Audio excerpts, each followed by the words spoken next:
that they decided, nothing in the discussions committed any member state. A representative could speak for him or herself as they understood the issue.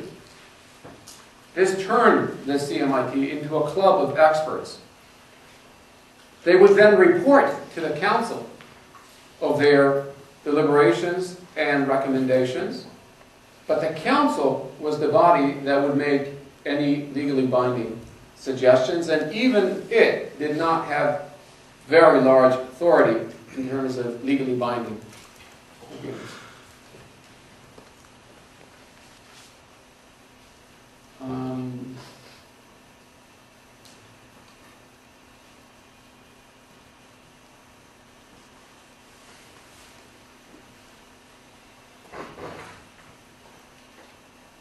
Okay, so for the coordination task,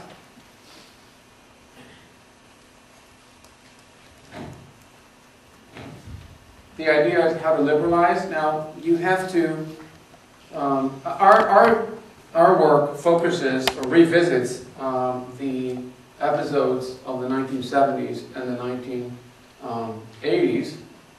Later, in the 1990s, the OECD lost some credibility when it attempted to construct a regime for multinational corporations, the MAI agreement, MAI, which failed. And ever since, it has been lying lower. But in the 1970s and 1980s, it was a lot more important in this process of the liberalization of the capital account.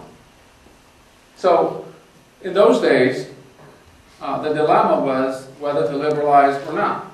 And you have to roll back 30 years of economic academic writing to get back at where they were. The dilemma was not clear. As far as they knew, the last time the world had full capital mobility was in the gold standard. And none of them lived that period. And it was doubtful whether 19th century politics and economics was any guidance to 20th century or second half of 20th century politics and economics. And so they had to recreate policy with very little academic background to draw on.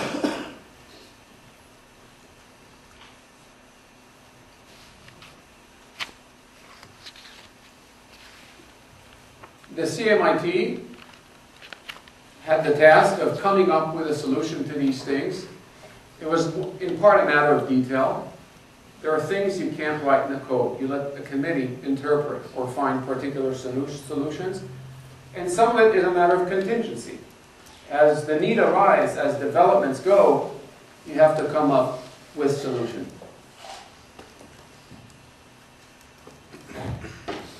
Importantly, it was agreed that there will be no discrimination among the member states, which means while different paces of progress may apply to different member states, and at times different member states will be allowed what you will soon see reservations and derogations, that is, some loosening of their, temporary loosening of their commitment. No country is allowed to retaliate against that, okay? And no country is allowed to formally discriminate among the different partners. That constrained the member states into finding a common solution and not bilaterally trying to resolve their issues.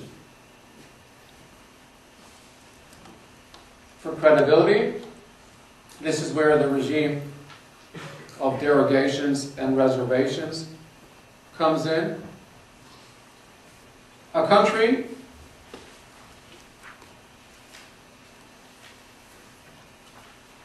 could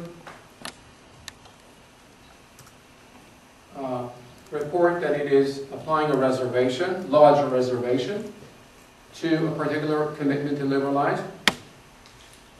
This could be done in particular times, not just whenever it wanted. It could be done when a new code was adopted or a new commitment was agreed on, when the member states just joined the OECD. There were specific times for that. And this reservation was under review. The most powerful tool that the committee had was the review process. A review process is a discussion where the representative of a member state presents his government's policy. The other committee members present their own document, what they think about this policy, and then they discuss the policy in professional terms. This is a very long and very thorough discussion. It is done country by country.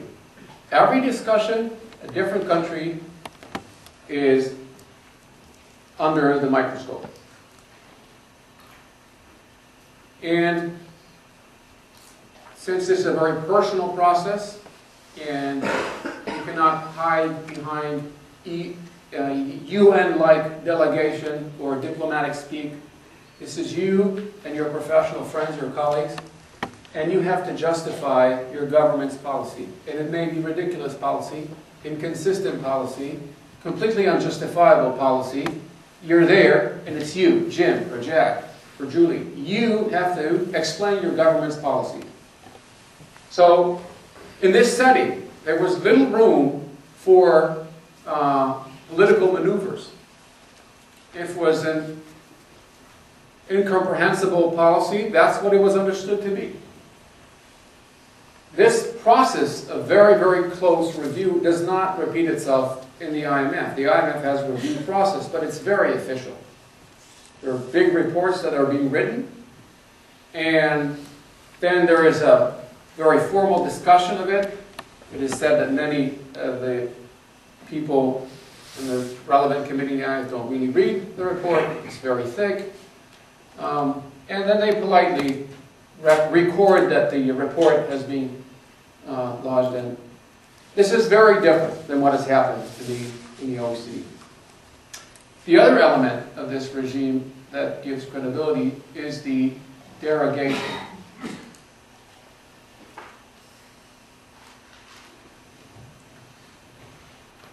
A derogation is a different thing.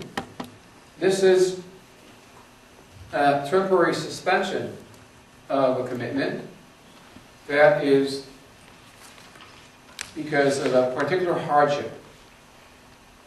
This again is under the same kind of review process, and is the government that launches a derogation is expected to withdraw it as soon as it is possible. So, in a way like the escape clauses in the WTO, in the GATT system, which was like a political safety valve to allow pressure that builds up in crisis situation or in terms of abrupt shock to a particular sector, to suspend for a short time the commitment for liberalization. This actually gave a lot of credibility to the process, because it, on the one hand, allowed temporary suspensions, but on the other hand, these were under very strict review and were indeed temporary. There were no sanctions that could be applied against a member state other than expulsions from the OECD, which was very drastic and never even suggested. But to be part of the club, you had to play the game. You're either in the club or you're not. The club has its rules. And most countries, in fact, we can say all countries, use this process to indeed liberalize.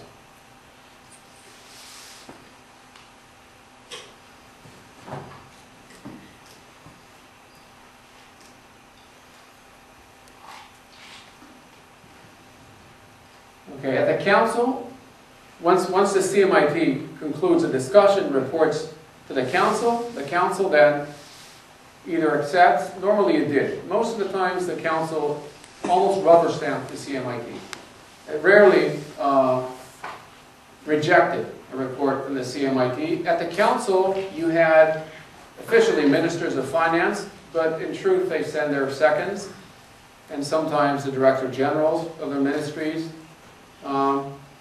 But they always considered the CMIT to be the expert, hence the agency element. They trusted the CMIT to be the true expert in something that they had less knowledge